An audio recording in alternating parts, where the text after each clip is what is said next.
the 12 years that I've known Joe Kennedy, I've watched him up close as he fights every day for what he believes in. Joe is a good man and a good friend. Thank you for being here today, Joe.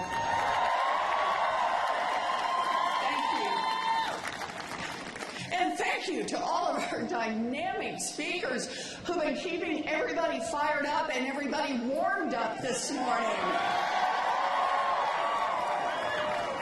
And thank you to the best partner ever in the United States Senate. He's been fighting for climate change, and now he's fighting for a Green New Deal, Ed Markey. Let's re-elect him to the Senate next year. And thank you to a woman who is now making her own way in the halls of Congress, Lori Trahan.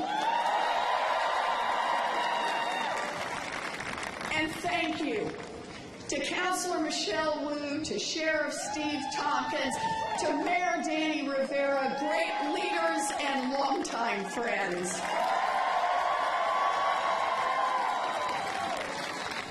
And thank you to Karen Spilka and to colleagues in the State House and other local leaders, all of whom are with us here today. Thank you. And most of all, thank you. Thank you to everyone. I love you too. Thank you to everyone who's traveled here to Lawrence. I am deeply grateful that you came here on a cold and blustery day to be part of this announcement. Thank you. Thank you. So, I want to tell you a story. A little over 100 years ago, textile mills in Lawrence, like the ones behind us today, employed tens of thousands of people. Immigrants flocked here, think about this, from more than 50 countries for a chance to work in these looms. Lawrence was one of the centers of American industry. Yeah! Business was booming. The guys at the top were doing great.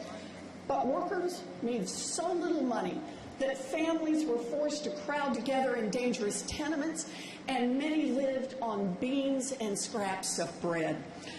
Inside the mills, working conditions were horrible. Children were forced to operate dangerous equipment. Workers lost hands and arms and legs in the gears of machines. 1 out of every 3 adult mill workers died by the time they were 25. And then, on January 11th, 1912, a group of women who worked right here at the Everett Mill discovered that their bosses had cut their pay.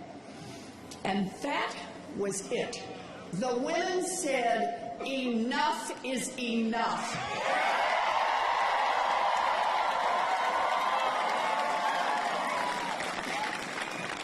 They shut down those looms and they walked out.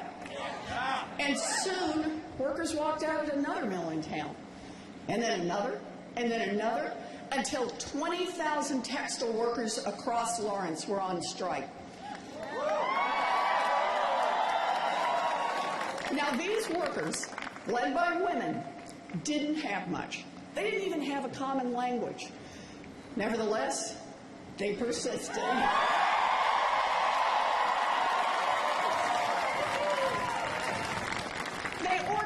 They embraced common goals. They translated the minutes of their meetings into 25 different languages, so that the English and Irish workers who'd been here for years, and the Slavic and the Syrian workers who were new to America could all stand together.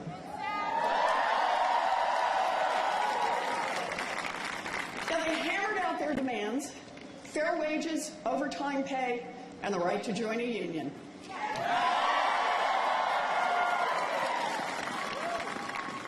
Big businesses at that time called those demands a threat to the very survival of America. And the bosses were determined to shut it down. They spread rumors and fear about the strikers. One factory owner even paid a guy to plant sticks of dynamite around town so that he could frame the workers as a violent mob. The mill owners also own city government, and city government declared martial law and called in the militia. Some strikers died in violent clashes with the police. Understand, it was a hard fight. Families that were already going to bed hungry had to make do with even less. They were cold, they were under attack, but they stuck together and they won.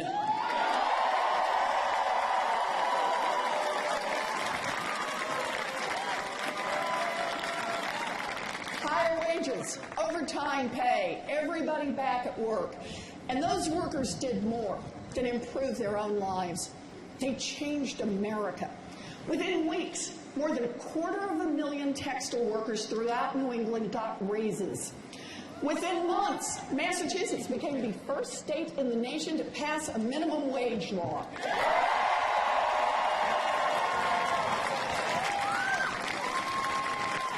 And today, there are no children working in factories. We have a national minimum wage and national worker safety laws. Workers get paid overtime, and we now have a 40-hour week.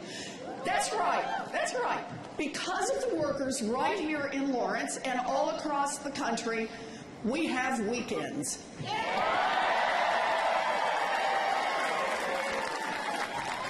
The story of Lawrence is a story about how real change happens in America. It is a story about power, our power, when we fight together. Today, millions and millions and millions of American families are also struggling to survive in a system that's been rigged by the wealthy and the well-connected. Hard-working people are up against a small group that holds far too much power, not just in our economy, but also in our democracy.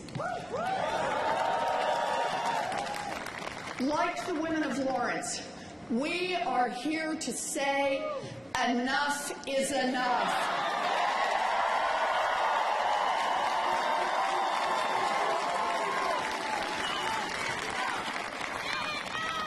We are here to take on a fight that will shape our lives, our children's lives, and our grandchildren's lives just as surely as the fight that began in these streets more than a century ago.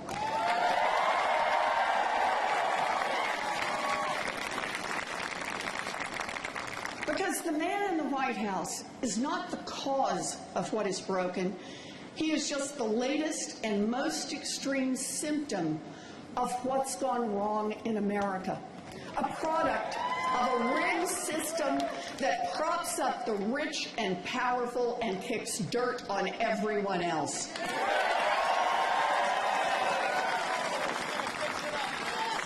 So once he's gone, we can't pretend that none of this ever happened.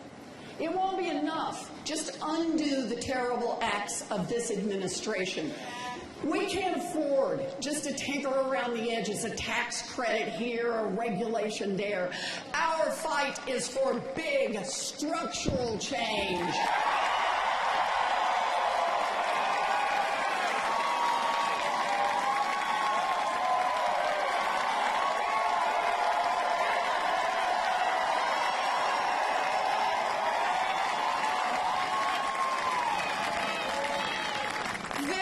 Is the fight of our lives, the fight to build an America where dreams are possible, an America that works for everyone.